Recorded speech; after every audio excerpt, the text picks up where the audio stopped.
Hello দর্শক, আসসালামু আলাইকুম। স্বাগত সবাইকে Laboni kitchen cooking and gardening এ। আপনাদের সাথে শেয়ার করব আজ আমি আমার সিম গাছের সফলতা। এই পটে 3টি সিম গাছ ছিল, যার বেশ কয়েকটি ভিডিও আমি আপনাদের সাথে শেয়ার করেছি। একটু লক্ষ্য করলেই দেখবেন যে 3টি গাছ থেকে আমি একটি গাছ এখান থেকে সরিয়ে দিয়েছি, কারণ 2টি গাছের জন্য এই পটটি যথেষ্ট। তারপর আমি যে কাজটি করেছি সফলতার জন্য, সেটি কি আমি আপনাদের একটু দেখাচ্ছি। দেখুন, শুরুতে আমি এই গাছটি দেখাচ্ছি। এই যে দেখুন, এই গাছটি যখন আমার ঠিক এই পর্যন্ত হয়েছিল, একেবারে উপর দিক থেকে চিকন হয়ে উঠছিল, তা আপনারা সবাই জানেন।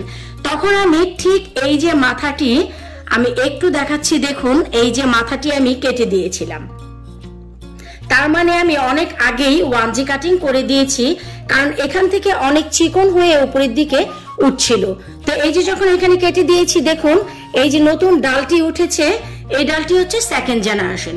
শুধু তাই নয়, আরো একটি সফলতা দেখুন, এই যে ডালটি দেখতে পাচ্ছেন, এই ডালটি কিন্তু আমাদের ফুল দেওয়ার ডাল। এই ডালটিতে আমাদের সিমের ফুল হবে। এত আর্লি যে এই ডালটি আমি পাবো একেবারেই বুঝতে পারিনি। এই সফলতা আসলে 1G কাটিং এর পর এসেছে। তো এই যে আমি গাছটি 1G কাটিং করে দিয়েছিলাম, এর একটি কারণ হচ্ছে বাইরে যেহেতু দিতে পারছি না, তাই ঘরে 1G কাটিং করে দিয়েছি যেন আমরা সেকেন্ড জেনারেশন পেয়ে যাই। আর এই যে ডালটি, এই ডালটি বড় হতে হতে আমরা কিন্তু বাইরে দিতে পারবো গাছটি।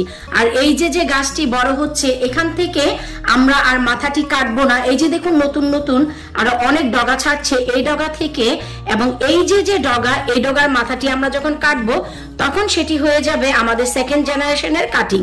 তখন গিয়ে আমরা সিম পাবো। আর বেসিক্যালি এই যে ডাল, এই ডালে আমরা সিমের ফুল পাবো, এটা আমি আশা রাখছি। তো এই পটে যেহেতু 2টি গাছ ছিল, আমি একটি 1G কাটিং করে দিয়েছিলাম আপনাদের না দেখিয়ে। ভাবলাম যে না, আমি এই গাছটির 1G কাটিং করব আপনাদের সাথে নিয়েই। এই যে দেখুন গাছটি, এই গাছটিও কিন্তু একই অবস্থা। উপরের দিকে এই যে দেখুন অনেক চিকন হয়ে উঠছে। তো এখন এই যে মাথা, আপনারা চাইলে এই মাথাটি কেটে দিতে পারেন এই যে উপরে, তবে আমি আর তা করছি না। এখন এই পটে যেহেতু 2টি গাছ ছিল, এর মানে এই নয় যে 2টি গাছ আমাকে একই সাথে 1G করতে হবে। এই গাছটি একটু আর্লি বড় হয়ে গিয়েছিল, তাই করে দিয়েছিলাম। আর এই গাছটি দেখুন এখন এতটা বড় হয়েছে। তো এখন আমি যে কাজটি করব, আমি 1G কাটিংটা এখানে করব। এই যে দেখুন অনেকখানি ডাল রেখে আমি যে ফেলে দিলাম। আপনারা চাইলে শুধু এই মাথাটি ভেঙে দিলেও হয়। তো এই যে চিকন ডগা, এইটুকু ডগারও আমাদের কোনো প্রয়োজন নেই। এখন এই যে কেটে দিয়েছি, এই যে দেখুন মাঝখানে ছোট্ট একটি ডাল, এই ডালটি আমাদের নতুন করে গজিয়ে যাবে। শুধু তাই নয়, আমরা নিচ থেকেও আরো অনেক ডাল পেয়ে যাব যেখান থেকে সিম গাছে ফুল আসে।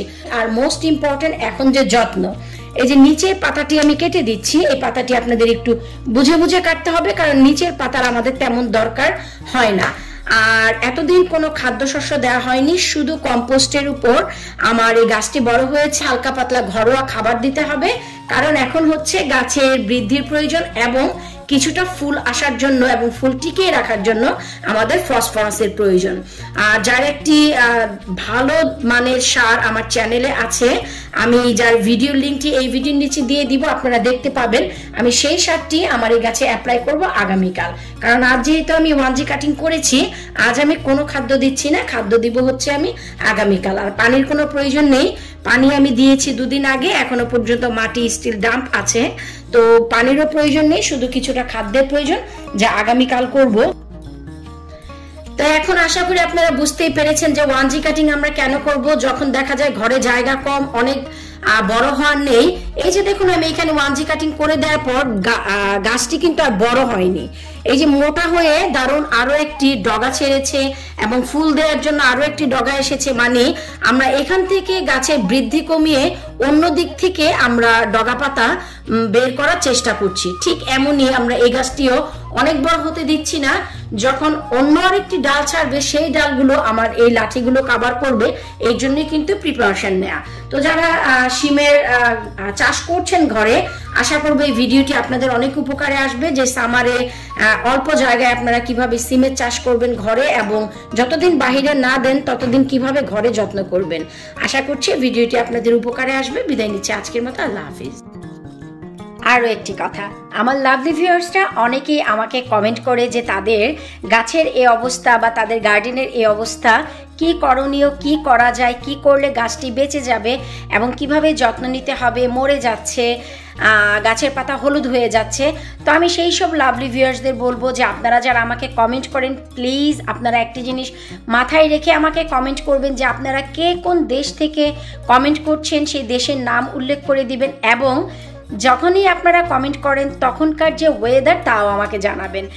অনেক সময় দেখা যায় যে কোন দেশ থেকে কমেন্ট করছেন তা যদি আমি না জানি তাহলে কমেন্টের উত্তর দেওয়া খুবই মুশকিল। এখন যদি অনেকেই আমাকে প্রশ্ন করেন যে আপু আমার মরিচ গাছটি বাড়ছে না, তো সেক্ষেত্রে আমি কনফিউজড হয়ে যাই যে এটি ইউকেতে না বাংলাদেশে। কারণ বাংলাদেশে এত গরম যে মরিচ গাছ মরে যাওয়ার কথা না, আর বাংলাদেশের ঠান্ডায়ও মরিচ গাছ মরে যায় না, কিন্তু ইউকের ঠান্ডায় মরিচ গাছ মরে ভূত হয়ে যায়।